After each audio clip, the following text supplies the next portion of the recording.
Hello, welcome, and thanks for listening to Crimes of the Basque Lands. Quick content warning, this podcast details crimes and descriptions of violence that may be disturbing or triggering. It may not be suitable for all listeners. We'll do our best to warn listeners about what to expect before each episode and to include them in our show notes. So enjoy the show. Watch your back, and a trench is gonna get you. Watch your back, and a trench is gonna get you. Watch your back, oh, there's a giant here. It's a coming from Euskadi. Gotta wash those red hands. It's the crimes of the Basque Lands. It's the crimes of the Basque Lands. Hey there, everybody. Welcome to Crimes of the Basque Lands. Hello. Welcome. Welcome back, Julie. This is Julie. Welcome back, Douglas. I'm Douglas. This is Douglas. So, as you might know by now, this is a podcast about crimes related to the Basque Country in any way, shape, or form. Yeah. We usually start with some drinks. We do have a couple of local drinks today. Mm-hmm. I'm drinking La Salve, which we have described previously, which is a local beer. Mm-hmm. We got a history on it, too. That was very interesting. We had a little chat. It's a cute part of Bilbao history, for sure. Mm-hmm. And then you have a lovely Biscayan Chacoli, right? Yep. Ceruco. Ceruco, exactly. That Ceruco. is Ceruco, yeah. The Z we would pronounce with Ceruco. That's how you write it. But in Basque, the Z, we pronounce it as a very Z for you American listeners. Sorry, yeah. It's a very it's instead of a S. So S in English, is an S, and then you've an SH would be a sh, and then in Basque we have a third sibilant sound, which is S, so Ceruco, which in this case Ceruco means from heaven. Oh, well, there you go. I hope it's nice. I knew there was something special about this wine. And that's from heaven. A chacoli, which is a kind of grape from, and Biscaya means it's from our province. Mm-hmm. Mm. And bottled, no wait. It was from the bottled. bodega in Vitoria, no? Vitoria, yeah, that's where it was bottled. And you were saying you worked there. I did. I worked there for 3 years. Yeah? How was that? Yeah. Was it was good. They took me in like a Basca. Very sweet. Was welcome, except for a lot of the kids only spoke Euskara normally.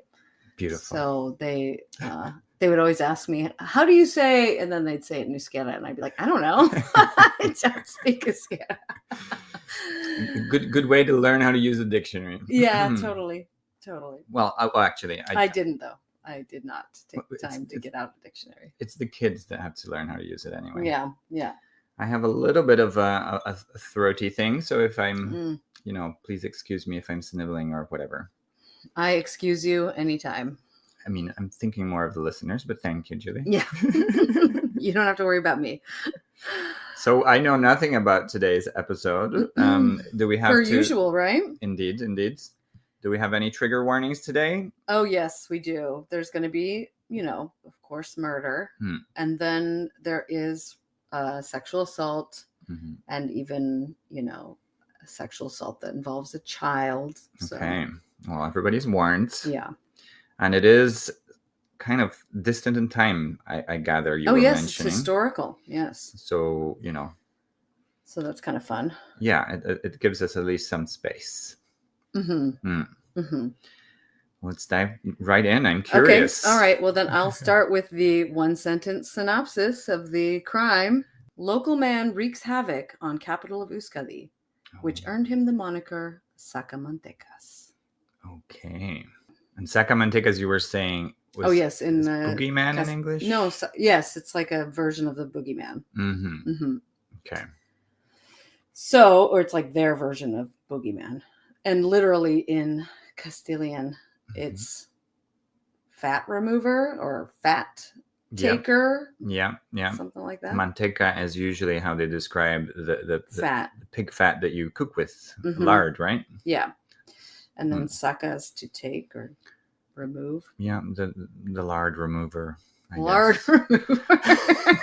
Doesn't sound as scary as the boogeyman, I'll have to say. But I guess if somebody's sucking the fat out of you, that's pretty horrific. No? Absolutely disgusting. Yeah. I mean, that's you had to give me a trigger warning for that. I'm sorry. I thought you already would have had the visual with the name, That's immediately what I do. I have the visual. It's just that Boogieman for me never seemed ever scary because, I didn't really, No boogeyman? No. I looked up the dictionary. I grew up mostly in a Portuguese-speaking country, and then their version was cuca. Cuca. And cuca was a crazy bird, it sounds like. It does, doesn't it? It does. It would have been way more exotic if we were fearing birds. In Brazil, yeah, it would be coming for children. Exactly. Yeah. And I do recognize that name, but never, it was just a mythological character in the list of characters. I never feared it. And again, when I hear the name Boogieman, I just think of, isn't it Boogies the ones? No, that's Booger. Booger. Okay. Booger. Okay. Well, it's not conjuring up anything scary. This is already going way downhill. Like we're disgusting everyone. I hope nobody's eating right now. I really hope so. It's drinking time, guys. Yeah, exactly. Okay. Boogieman. Well, I do have a story about Boogieman and being told about it. That's kind of a funny memory of mine. It's like my grandfather, who lived in Southern California. Okay. He would we'd be out in the backyard with him, and he had this huge palm tree in the corner of his backyard. Nice. And we were underneath that tree looking around, and he's like, "Hey, look here. Here's he'd pick up this thing that looked like a little ball of fur, right? Okay. And he'd go, this is what the boogeyman left. And he'd open up the fur, and there'd be like what he goes, and these are the little bones inside. Oh. He'd like show this and freak us out. Scary. Yeah, that's my memory of being talked to about the boogeyman. And what was it? Just some cloth? I have no idea. It actually did look like maybe like a owl or some other bird of prey. Probably. Had eaten a mouse or something. Right. And then perfectly got rid of the bones. They do that, yeah. And the fur. Yeah, I would say the one you especially see that happen is with owls. Owls. Yeah, that's what. It feels like a ball of fur with little bones in it, as far as I remember. So that's probably what it was. And he tried to tell us it was the boogeyman. Were you traumatized? No, I was fascinated. You still are. That's wild. Oh, we're discovering things here. Okay. Yeah. Cool. All right. So Vitoria-Gasteiz. Our capital. Right? That's the one. The Z. Vitoria-Gasteiz. So is the capital of Euskadi. And also, that's two names because there's always a name in Castilian and then there's a name in Euskera. Nice. So Vitoria is the Castilian name. Yep. And then Gasteiz would be the Basque name. Yep. It's where the Basque Parliament is located and is where the Lehendakari resides. Yes, the Lehendakari is the president of the Basque Country. So, do you know the name of the current Lehendakari? Oh, I'm afraid I don't. I'm afraid I don't. I don't either. Yeah. But I have a feeling his name is Pedro. Wow. Which would be wild. Maybe it is. I can look it up. We could.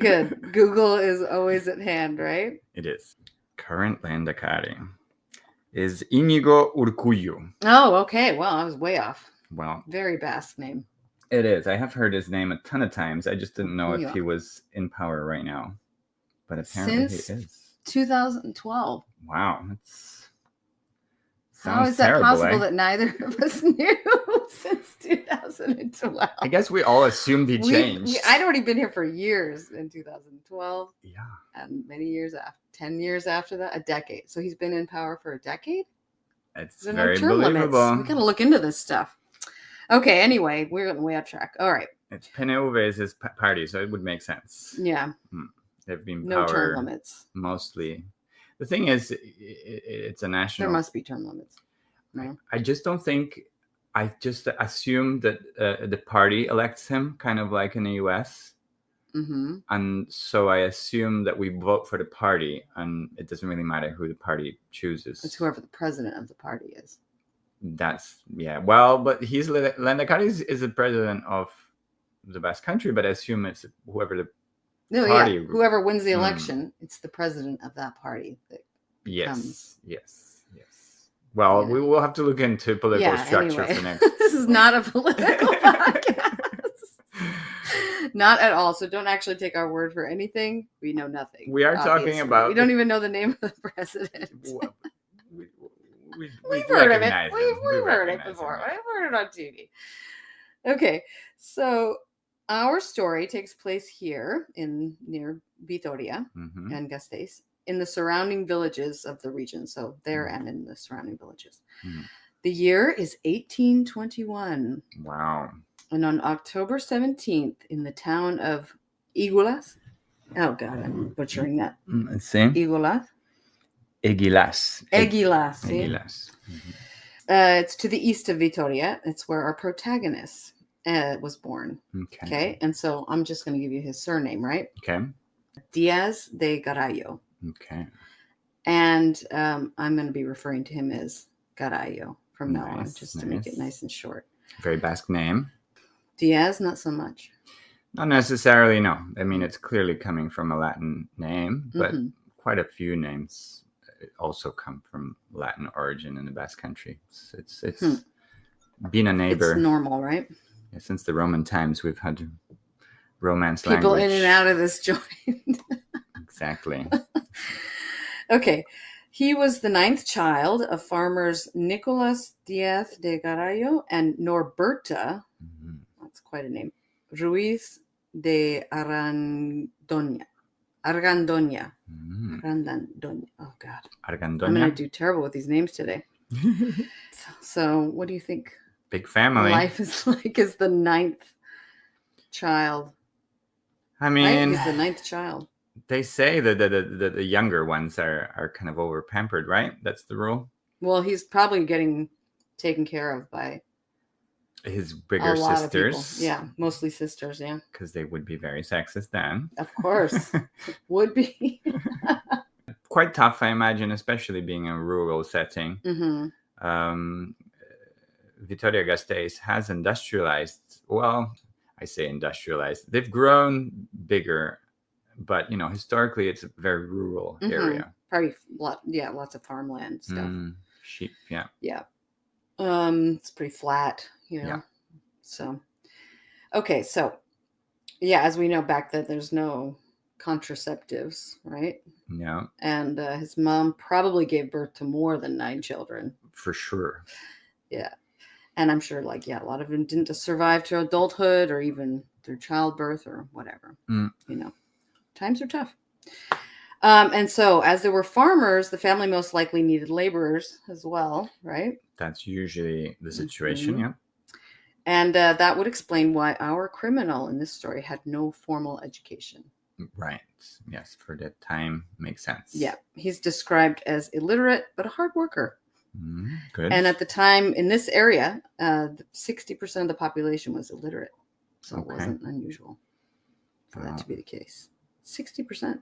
It's pretty high. Yeah. I think it's probably average for Europe. I know what, 100, no. 200 years ago.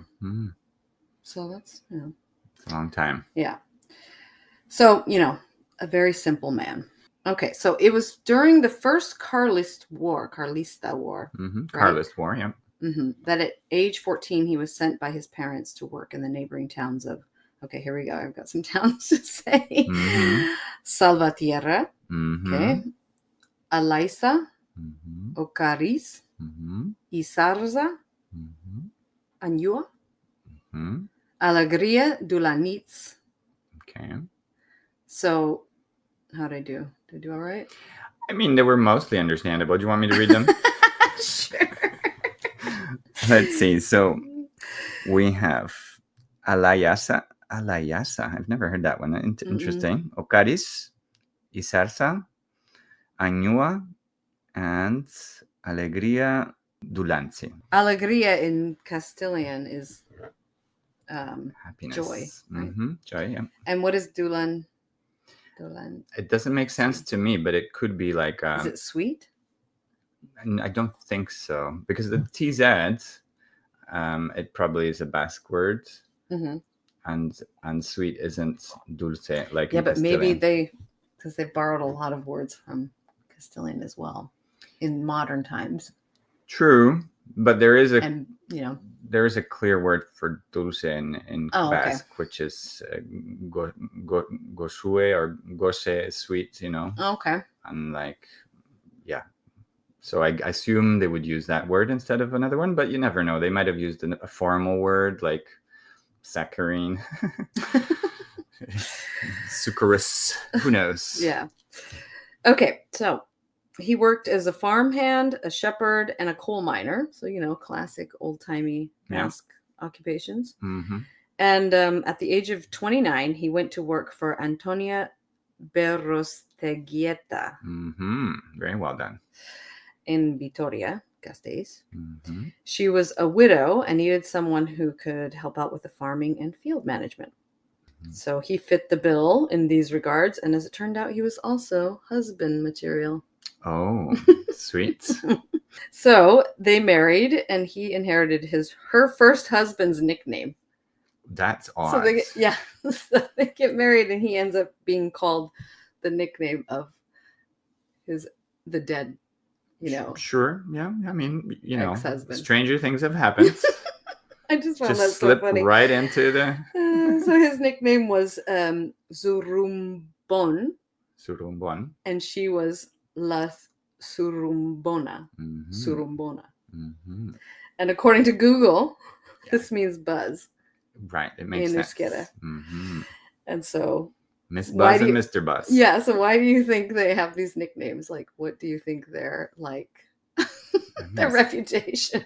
I was thinking, like, are they gossipy? Like, they're always like telling everybody what's happening. I wonder. What's the buzz around town? I guess they're just energetic. Oh, could be. Yeah, maybe they were real busybodies. Very high, octane people. Oh, yeah. How you doing? Da da da da da. Yeah. Jeez, lay off. High energy people, maybe. Yeah, maybe. Okay, yeah. I don't know. Yeah. Maybe they like singing a lot. Yeah, maybe. Okay, so they marry and they have 5 children. So 3 of which would survive. See? So yeah, times are tough for kids on the farm. 1800s, yeah. Yeah. So in 1863, Zurumbona died. Okay. And I'm thinking maybe childbirth. It killed a lot of women. Oh my gosh, yeah. I don't know. It could be anything on a farm, right? And he married Juana Salazar. Okay. Shortly thereafter. Okay. It was also common. Mm-hmm. So apparently this marriage was riddled with conflict. Oh. And she now had like these 3 stepchildren. Right.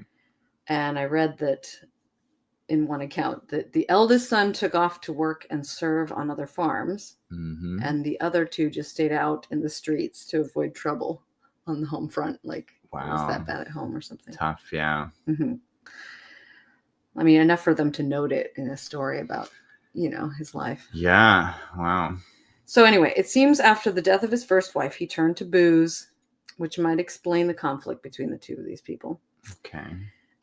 He also outlived this wife, who died of smallpox in 1870. And true to form, he quickly remarried a woman. Okay. No children to take care of this time, I assume? Maybe they're all grown up if they're out working on farms, hanging out in the streets. I've lost the numbers. They're able to take care of themselves. Okay, but he's back in the game. Yeah. So he third wife. Yeah, she had no other identifying features other than an alcoholic. Oh, another alcoholic. Yeah. Okay, well. The third wife. At least they hang out together. Yeah, I guess so. Yeah. They have a hobby in common. It seems that this pairing was also problematic. And so they were married for 5 years when he came home one day to find her bedridden and in agony, quote unquote. Okay. Yeah. And he called a doctor, but she couldn't be saved. So what do you think he did next? After she died. Oh, I mean, either he buried her or he married again. He did marry again. That's right. He got married for the 4th time. Okay. Only a month later. So, yeah, he moves on fast. And yeah. Alcohol Or helps he's you getting forget. snatched up in these towns or something. He could be They're like, sexy "Oh, oh." by Do you think he's still going by Sumbaron? Surumbon. Surumbon. I assume so, because why would they change it, right? He hasn't moved farm, so he'd probably... No, it's in the same town. Yeah, he never changes it. He can't get rid of that. Are they all like waiting out these deaths of these wives? Like, I can't wait till he's available on the market. I mean, I'm sure it was slim pickings. I fall for Basque man all the time. That's so true. I like the profile. I did too. I fell for one. There you go. They're lovely. They are lovely. All right. So he's not lovely, though, by the way. Warning. Okay. Warning. Okay. He's not lovely. I mean, I thought something would have Not happened. Somebody you'd want to be married to. Before he'd married 4 times, I thought there'd be more kind of crimes. But no, we're... Well, I'll get into that. Okay. When, things started kicking off for him. So his 4th and final wife was an old widow. Is how they, quote unquote, old widow is how they described her. Sounds like he's after her money. Yeah, somebody that's got a farm, probably. Yeah. Another farm for him to drink. He's like, I know how to do that. I can run that farm. And her name was Juana Ibsate. Ibisate? Ibisate with an S. Yeah. So, and also I was like, took note of that, how many people are widowed as well. Yeah. In this place. I mean, he's already lost 3 wives. She's widowed. A lot of the people in this story are widowed. It's I would say it's still kind of close to average, especially because he was older when she was a widow. I mean, yeah, it's hard to say how old he was at this point. Well, I guess you could look at his date of birth and then the years that his wife's died. It doesn't give it a year for the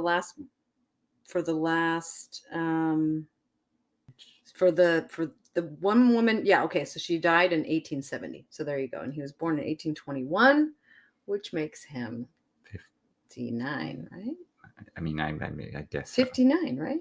I believe you. I mean, I'm so bad at math. Me too. We'll stick with 59. We're gonna sound like such idiots. Makes sense. I gotta edit this out. We'll discover all our listeners. We'll do a calculation right now. No. All the ones that are good with math, we're gonna see in the comments. Would that be how old he is? I'm like, come on, Julie, do the goddamn. Oh my god, this is really embarrassing. He's post gotta edit 50. This out. We can get a reasonable age. It's close enough. Yeah, he's older for those times. Anyway, So the murders. I'll start with this. So it was after the death of his second wife, who died from smallpox, that he started killing. Oh, right. Right. I mean, that's what you're telling me. I thought he would start killing wives or children. But then he had it. No, that wouldn't be right. I have the wrong thing in my here. Because if he died, it was his 3rd wife who died of smallpox. Okay. The second wife was the one that died mysteriously. Right. Just like was in bed. Right. So maybe it was around then. Well, it's hard to just say when it started, when he started killing. So, yeah, I guess so. It says here but that was the 3rd wife that died in 1870 from smallpox. Okay. So I must have written that down wrong. It was his 3rd wife that he started killing before he married his 4th one, which he probably didn't wait that long. It doesn't say here how long he waited for this one. But probably about a month, give it some time. It sounds like the last time. You gotta bury your wife first. And you waited a month last time. And then, then you plan the wedding as soon as you bury. Oh God, I'm going dark. Okay, this is going to get even darker though. So I'm warned.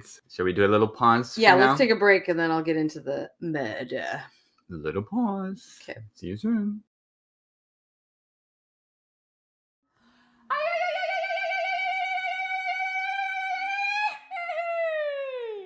Hey everybody, we're back. We have gotten out the whiteboards. We've calculated for about half an hour. Yeah.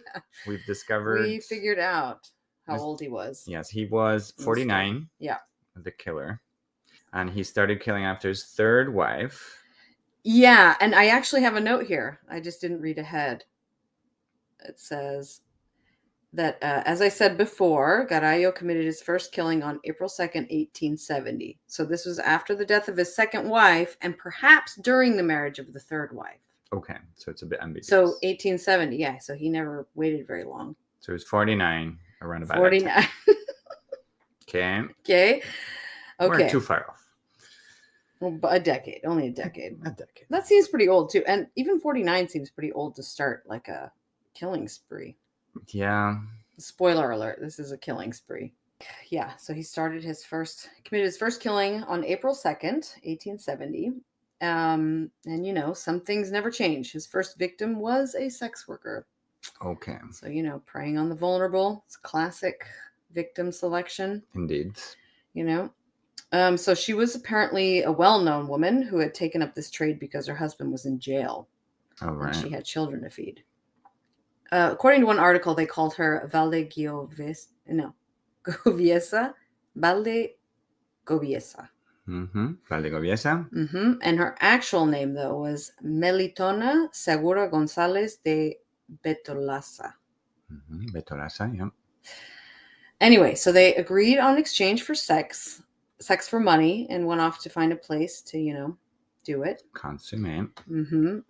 They headed out of the city through the Portal del Rey, on the road to Navarra. Okay. Okay. So it was through an area known as Polvorín Viejo, which translates to the old powder keg. The old powder keg, yeah, indeed. Yep. So it was called that because it was where they would store ammunition or coal for the army. So what would be known today as like in American English, armory. Munitions depot. Oh, there you go. I also heard arsenal. British call it the arsenal. Yeah. Classic term. So this building has gone through a series of purposes over the years. At one time, it was a sanatorium for tuberculosis sufferers, a prison, and now it's a school, this building. So could you imagine going to that school? All those changes, a prison, tuberculosis hospital. Yeah, a lot of people probably died. Well, I was homeschooled till 14. So I don't have too much experience with that. Haunted schools? Well, me neither. I've never been to one, as far as I know. Yeah, but then I went to Edinburgh University, which is super old. So I'm sure everything happened in all the buildings. Yeah, a lot can happen in college. But it was more like a college thing, yeah. Polvorín Viejo is a street now in Vitoria. Okay. So there's a street called that.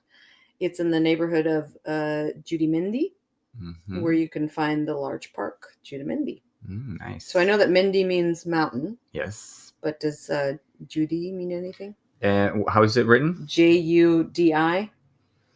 It doesn't ring a bell to me. It seems like a different pronunciation of Surimendi, but it seems too far as well. Suri would be white, so it would be a white mountain, but it seems like it's written so differently. It doesn't seem probable. So I would not know that etymology. Sorry. Okay. No problem. Hey, that's all right. We're all here to learn.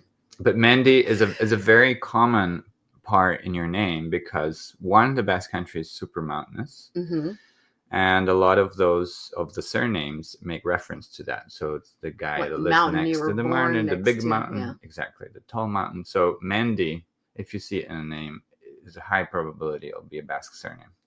Yeah. In general.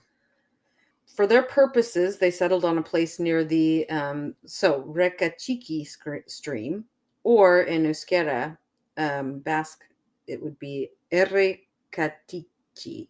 Errekatiki is Chiki. Yeah, Chiki, small, right? Yeah, it just means small river or small stream. And that is also now a street in modern day Vitoria. Cute. I look forward to going there and me too. Thinking of old crimes. Yeah, I've got all kinds of places to visit now. That's nice. So once they finished up, it appears as though Garayo offered her less money than previously agreed upon, and she did not like this. Okay. Normal, right? Yes. I read that he offered her 3 Spanish reales. Okay, so the real was before the peseta. And so I tried to look up what that would be like equivalent to in today's money. That's very complicated. Yes, because so I found that reales were like it would be like 20 was a peseta. Oh, really? Okay. 20 reales would be a peseta. Okay. So in pesetas, because I went on this website that was like equivalent to how much money would be worth today. And so Yeah. 3 pesetas would have been 13 euros. Oh my gosh, that's so. But if it's reales, so here we got to do math again. This is first grade.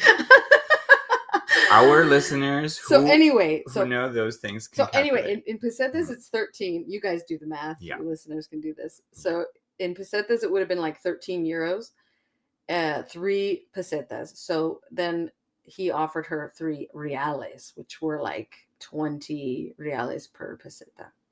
Yeah, like one. So very little money, right? Like a 20th of 13 euros, which right now on time of recording is pretty much the same as $1. 13 euros is $1?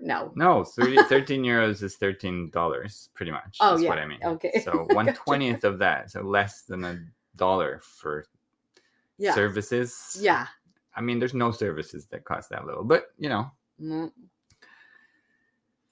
Times are tough. Husband's in jail. Yes. What are you going to do? And if there are any historical economists that want to correct our math, please go for it. Yeah, go for it. I don't care. We'll pin the correction and make sure it appears. We'll make a point of bringing it up, like so-and-so told us. Indeed. This. Indeed. Okay, so anyway, he offered her 3 reales. And she was like, and she wanted 5. Okay. Which is still not very much money. No. And of course, this enraged him. And he threw her to the ground. He pressed his hands to her throat until she lost consciousness. He then dragged her to the stream and he drowned her. Oh my gosh. Yeah. So then he undressed her for some reason at that point. So he undressed her and sat with the body until nightfall. And then that's when he figured it was safer to return to the city. Wow. Odd. Yeah. It's pretty eccentric for sure. He's got some serious problems to deal with. And he's 49 at that point. So her body was discovered by a servant who was out picking flowers by the stream the following day. The authorities looked into it, but had no good leads or any evidence. So they, basically just went cold. Okay. His second murder was almost a year later, on March 12th of 1871. This also occurred in the middle of the day when he happened upon an old woman begging right outside the Portal del Rey. Mm-hmm. Her name was Águeda. Águeda. Sabando Oreo. Mm-hmm. Oreo. Or in quotes, I saw somewhere La Riojana. Okay. From the Rioja. Yep, she probably came from La Rioja, and that would be her nickname. Thank you for that. Probably was a character in town, like always begging outside of and everyone knew she was a widow. Right. It would have been quite a small town in those days, as I was mentioning. Like Vitoria has grown a lot, so it would have been quite a small town by then, I would imagine. Yeah. 1870s. So she's a widow and has no resources to speak of. So she's begging, and he asked her to join him. And when she complained of hunger, he gave her some money for food, and then agreed to meet with her out on the road to Navarra. Okay. So when she went to get some food and came and a drink probably, and then went to meet him. Okay. So when she arrived, he led her to a spot known as La Bizcarra. La Bizcarra. So it was pretty close to where he had committed his first murder, near the Errekatiki stream. Well done. And, the same thing went down. They had sex. He offered her an insulting amount of money. And then when she protested, he attacked her. So he strangled her to unconsciousness and then raped her again. So that's why I was saying, he has a thing with sex with unconscious people.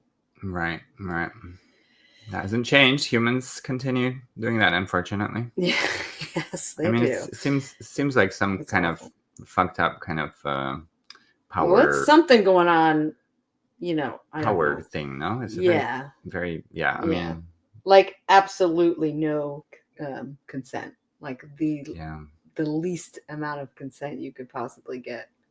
Just looking at male entitlement. Yeah. I mean, of course, that's kind of gone overboard, but it feels like initially you start with, you know, the fact that men don't usually have so many red lines or limits, and he's gone right past them. Yeah. Okay, so anyway, he ends up, then he ends up strangling her, and she dies. So then, like the first one, he stayed with the body of the victim until nightfall. Mm-hmm. And which I found pretty risky. Like if he had gone out there in the middle of the day, it never really took long for any of these bodies to be discovered. Yeah. Like people seemed to be out in that area quite a bit. So he to like sit there with it. Yeah, it's a risk for hours, waiting for the sun to go down. Yeah. In the middle of, because what is this? Well, this is March, but the other one was like in August. So okay. Long days. It doesn't get dark till like 9 or 10. Yeah. Big risk. Mm-hmm. It was not that remote that people weren't out there all the time. And sure enough, it was discovered the next day. Okay. It doesn't say who discovered it, but again, investigators had no leads, no evidence.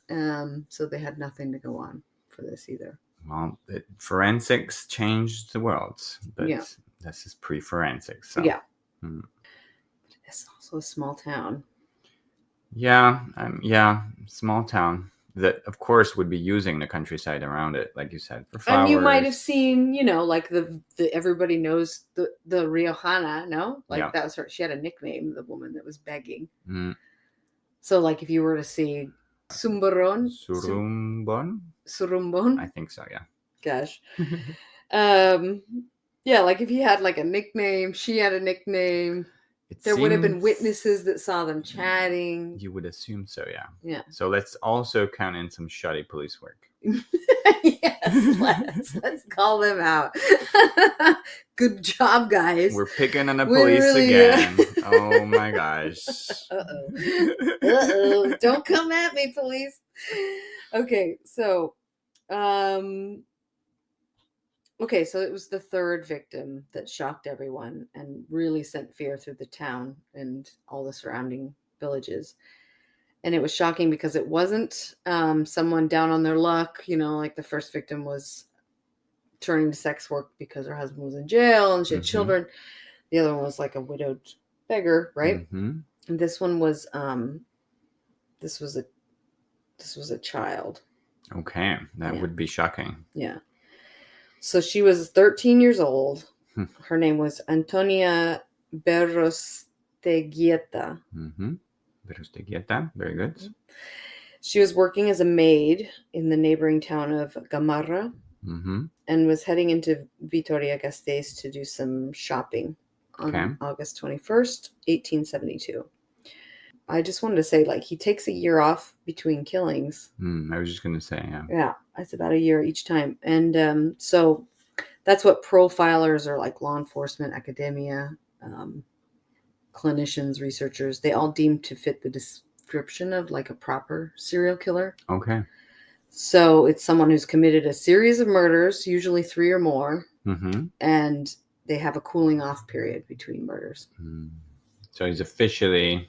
Like he would be deemed in today's, he's definitely vernacular as a serial killer. Yeah.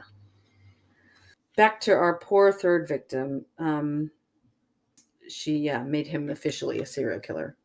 Right. So she had the misfortune of running into him on the road to from Gamarra to Vitoria-Gasteiz around noon on that day. And the poor little baby, she was pulled off the road by him, strangled to unconsciousness, raped. Yeah, he's liking this method. Yeah, and then strangled. So, they're sexually motivated, but he also has like a sexual screw missing where he wants them to be unconscious. For sure. Yeah. So that's terrible. Anyway, he hid her body in a ditch and returned to Vitoria-Gasteiz around 2 p.m. Okay, so he didn't stay till night. No, not this time. But she was also discovered the following day. So apparently this road leading to Gamarra is well traveled, like all these roads. I mean, she's in a ditch still, though, but, Yeah. I mean, I'm happy everybody's being found so efficiently. Yeah. Not that it made much of a difference, I have to say. Fortunately. Yeah. Other So- times, hey, thanks for science. Other times today, I mean, this stuff can happen today. It still does. For sure. For sure. Yeah. It just seems so in your face beforehand, right? Like, I know. just around Yeah, town. such a small town. Yeah. Yeah. Because, yeah. So you have the same people coming in and out of town and villages, and you kind of know people in the surrounding areas as well because of that. Yeah. If people are going from place to place to work, like this girl was working as a maid. Mm-hmm. She would have been. He had gone off to another town, work as a farmhand, Yeah. She would have been known in some shops, Yeah, for sure. If she was there shopping, for her duties as the maid or the servant or whatever. Yeah. Well, that community usually works as a protection, but unfortunately not this time. Mm-hmm. Okay, so as I said before, this crime was terrifying for the area because it implied that no one was safe, and this could happen at any time of the day because this happened at like noon. Yeah. It's pretty scary. I can see how that makes, people worry more. The daytime thing. Yeah. So the investigators stepped up their efforts to find the killer, but again, hit a dead end. And unlike his previous periods of cooling off, he struck again only 8 days later. Oh, he's in a final spiral here. Like frenzy kind of. Let's hope he gets sloppy. Well, no, you're gonna have to wait. Oh my gosh! Sorry, Douglas. Well, there's no good news there. Okay, let's go for it. Okay, so this time he ran into his 23-year-old victim, Maria Campos, and then her nickname was La Morena. Mm-hmm. So this was very near to his own home, and around dusk, and according to his later confessions, he approached her because he knew her to be lewd. Gross, right? So who said this? He said that when he confessed later. Okay. That he had approached her because he knew she had a reputation. Yeah, and in those days, it probably meant her skirt was like 1 centimeter shorter than everybody else's, right? Yeah, off the ground is better. Anyway. Those were the days. Yeah. So he propositions her, and they agreed to an exchange of sex for money. And they head out of the city on the road to La Rioja this time. So, but this time, apparently, he took the precaution of walking some distance apart so that no one would see them together. So he knew the heat was on, huh? And this is 8 days after killing a child. He's feeling the heat. Yeah, so he's probably like, I guess you better be a little careful. Okay, so sick man. Yeah. So they join up near a bridge where they had consensual sex. And true to form, he wanted to screw her over and not pay her what he had agreed to. He offered her 2 reales. It's getting worse. So if you guys want to do the math there, 2 reales. So 20 reales are 1 peseta. Oh, that's easy. That's 10% of 13 euros. That's €1.30. Mm-hmm. Very good, Douglas. Way to bust out the percentage. When it's easy percentages. Yeah, there you go. So she's insulted, and they start arguing, and, that sets him off. He doesn't like a woman not doing what he wants. Whatever he wants. He doesn't get to do what he wants. So he took her down, and he strangled her, and thinking he had killed her, he thought she was dead from the strangulation, but apparently she was still alive, and then he stabbed her. So Wikipedia claims this was with her hairpin into her heart. Ouch. I know. And then another source said it was with a pitchfork. Which, I don't know if that was just trying to be extra. A little different. Extra, Pretty different. But either way, both are horrific. Terrible. And it's clearly an escalation from last time. Right? He used to just strangle, yeah. I think it's a definite step in a sort of violent direction. Oh, and he's going to go there. Oh my gosh. Yeah. Get ready, Douglas. Okay, so I personally think it was probably the hairpin because you would grab something that was available. if you're in a panic, right? Yeah. So she had a hairpin that was sharp enough. Makes sense. Because like a pitchfork, nobody's like leaving their farming tools laying around in the countryside, right? Seems unlikely. Right? But it could be an old one. Maybe, yeah. They just threw it down to the river. Like, that's the garbage. River. That was also a thing. Yeah. Still is. Humans that love to treat rivers like a garbage can, don't they? Well, send the sewage in there, send anything in there. Yep. Very sad. It's very sad. Mm-hmm. But, today the Basque Country is quite a clean place. Mm-hmm. Yeah. Today, yeah. We people always love to tell you how bad it used to be. Yeah, and like if you say anything about like the contamination or like pollution or like factories and stuff. Yeah, people are like, oh, you should have seen it in the 80s. It was disgusting. Or the river, like the river's brown. And they're like, should have seen it in the 80s. Yeah. Or the buildings were all gray. Exactly. With smoke. Yeah. That's something very, very similar to Edinburgh in Scotland. I lived there for some time, and all the stone had gone pretty much black because of the smoke. Yeah. And I think I've heard that London about. Was like that too. Right? Yeah. I've heard that about Bilbao as well. Yeah. But yeah, there's a student I give classes to, and she's in. It's in Greater Bilbao. You go there by metro. It's called Erandio. And she'll tell me like when she was a child. So I guess the 70s, maybe beginning of the 80s. Sometimes she'd go out and like her eyes would start watering because of some chemicals in the air. I know. Talk about heavy pollution. Yeah, and there's probably remember acid rain? They used to bring that up like in the 80s. Yeah. It's still a problem, but less of a problem in Western Europe. In Western Europe. Oh, yeah. Western Europe. God. Wind goes everywhere. Okay, well, should we take a break? Yes, let's take a break. Okay, let's take a break.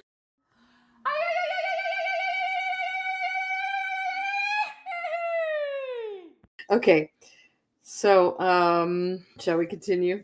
Let's see when we get this guy. Yeah. So his modus operandi, as they call it, his MO, right, seems to have changed in this regard. But in another, he acted as he had in the past by placing the body next to the river and heading home at night. So he did again stayed there until nightfall. So by this time, people were properly freaked out, right? Yeah. Many villages in the surrounding area were virtually deserted at nightfall, and women, of course, were terrified of going anywhere alone. The authorities did look into a soldier who was based in Vitoria-Gasteiz at the time, because by this time it was the third Carlista War. Oh, wow. But he was cleared and deemed innocent because he was. Good. So, well, they got something right.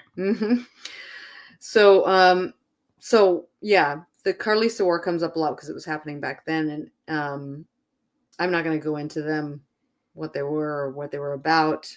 It's basically a civil war. There was quite an effect that it had on the third and final, had quite an effect on the Basque Country, which one day you might want to go into for a future episode. We will for sure. Okay, so he did cool off this time. And his next attack occurred in August again, but in 1873, so a year later. Okay. So he waited a year again. Okay. He's back to waiting a year. What's his surname again? Garallo. Yeah. Okay. So he took another sex worker to Erikatiki stream, and he again refused to pay her full price. And he again tried to strangle her when they argued.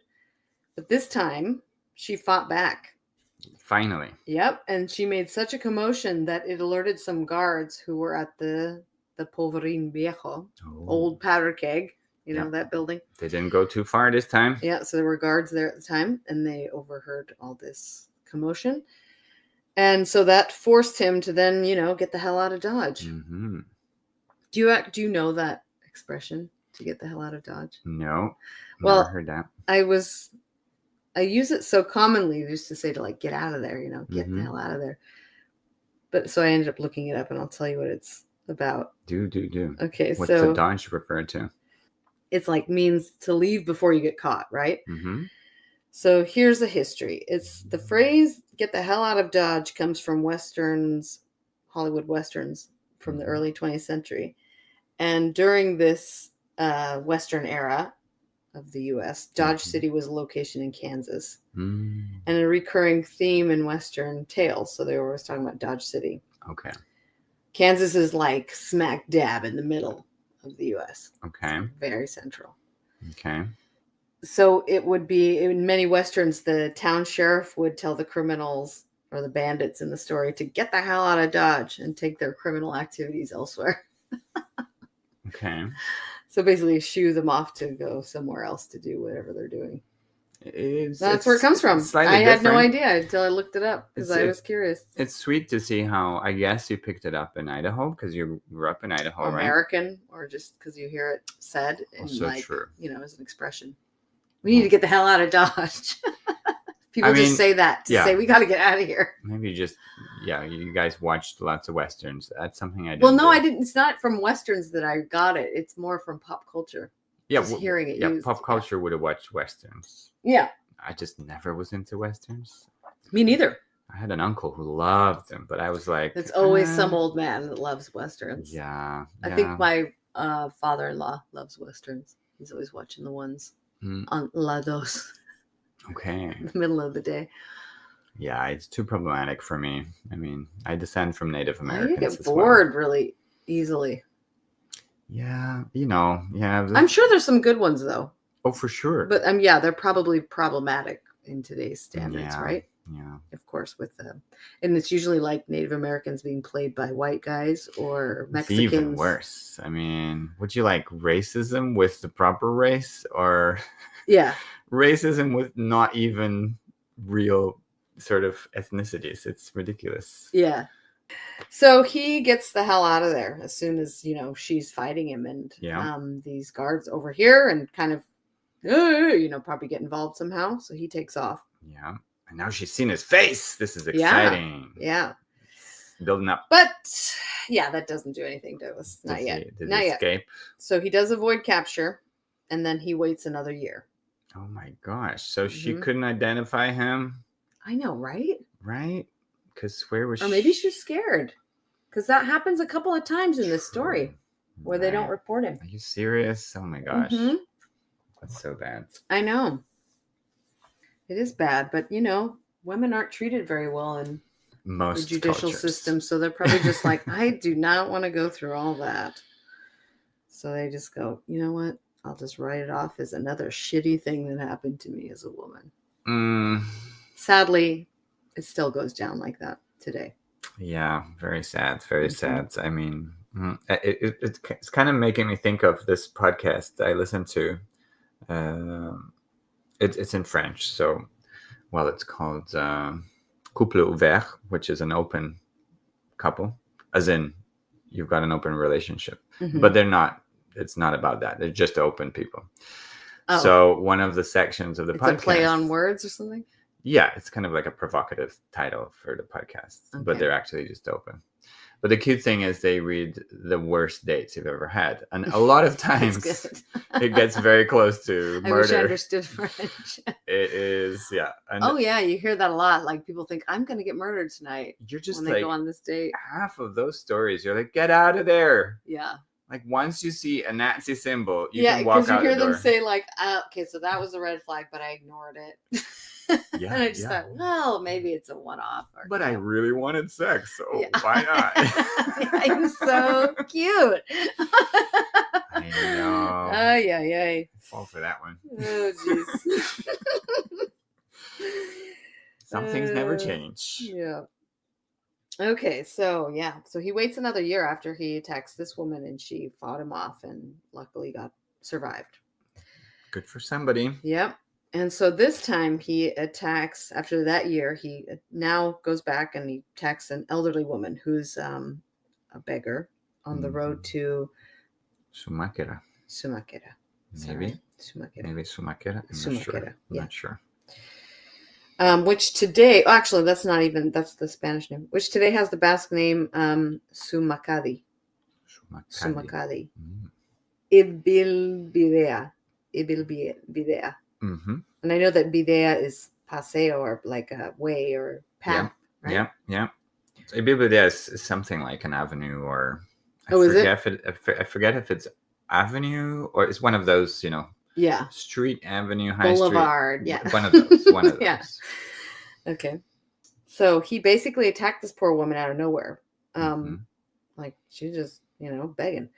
And then she screamed and defended herself, and two women came to her defense, and then he took off. So Good to hear. In this case, she did recognize him. Good. And I guess she told the others, these other women, that he was drunk and, he just tried to kill her for no reason. She doesn't know why he tried to kill her. But he went as far as... But she didn't report him. Oh, my gosh. Yeah. They she were just kind other of wrote it times. off like he doesn't know what he's doing. He's drunk. There were other I mean, I times. don't want to victim shame her for not reporting him, but I mean, you give excuses to people. There's some behaviors that's not excusable, but I can't judge what her reasoning was for this. And it's a very machista society, so yeah, exactly. In a way, we understand her. She's like, oh, he's just another drunk guy, like we just have to put up with that sort of shit, Very unfortunate. I was hopeful something would progress. Good luck, Douglas. Oh, sad. Not gonna happen. I mean, I hope we don't have any serial killers listening, but the 1800s was so much easier, right? Wasn't it such a simple time? I mean, you can get away with everything. No kidding. It was a great time to be an asshole. Probably. Yeah. I'm quite. I still think I live in. It's too far past. I'd rather be born in 200 years. Let's see if we solve some of those. 200 problems. Years from now, you'd rather be born. Yeah. Let's see if we solve some problems. Who knows? What do you think it's going to be like, though? Might not be that great. Yeah, well, if I feel there safer. There might not be a planet. If I feel safer, to speak of. I'm happy to live on the moon. If it's safer. If it's safer. Anyway. So that's the first part of this story, and it's a long one, kind of. So we'll put it into. It'll be split up. Episodes. Yeah, we're gonna finish this episode That'll another be day. Part 1, yeah. The end of part 1. So his first killing spree. It seems like a whole. I mean, it already is an episode, but I wish you stopped there. Well, nope. Hang on to your chapella because it gets a lot worse. Man, my chapella's flying off already. Yeah. So yeah, we'll pick it up where we left off in the next episode. It's heating up for sure. Yeah. I didn't think we're going to have such a clear cut case of serial killers, but you went far back enough to find them. Oh yeah, there's more. Yeah. Of course there's more. There's always more. It's so sad. I know. I mean, it's not like I have a lot of stories, in my archive that are, serial killers, but there's always more. I mean, I thought it was cute. I just got to find them. I thought it was lovely that you're mentioning with your mother-in-law, you're telling some of the stories you have told so far, and she was pretty excited to learn about them. Yeah, but she won't be able to understand the podcast. It's a shame. Sorry, Mari Carmen. You never know. She might start studying English later. I don't know, man. She did study English for a long time. You need good motivation, you see? Yeah. It's all about the material. I mean, she might listen, just to listen, but won't understand anything that's being said. Who knows? She might ask me about it later. That'll be fun. And then I can, edit it for her listening. Yeah. So they're very. So there we go. We have a fan. Very interesting stories. I'll just tell her to subscribe. That way we have more listeners. We need all of your subscriptions. Yes. Just press the button. Yeah, that's all you have to do. And if you want to leave a review, that also helps. Keep us in your library. Okay, so let's wrap up this episode. We are now, let's go to mini crime time. Mini crime time. Yeah, mini crime time. Well, this is just something I thought of today. I just remembered it. It happened a while ago. I don't remember how long ago. Okay. I was out on a run, and I was coming home, and I was walking at that point to the house, and there was a little old lady that had the tiniest little dog. Like, How I think cute. it was a Yorkshire Terrier. They're tiny. I don't know if I'm pretty sure that's what it was. It was a Yorkshire Terrier, but like a really small one, like smaller than usual. And they're pretty small. They are. Those guys. So cute too. They look like little teddy bears, right? Yeah. Toys. So like I couldn't help myself, had to pet it. So I was, and it was like so lovey. It was just the cutest thing. Like wanted to come with me, basically, kind of lovey. And the lady was telling me, she's like, oh yeah, she loves everybody. She'll go with anyone. And so this was the crime. Like she's told me about how one time she was out walking, but the dog will the old lady's walking very slow, and the dog will kind of run ahead to sniff whatever the walls and pee of other dogs, as they do, ahead of her. And so the dog had encountered another person who also bent down to pet it.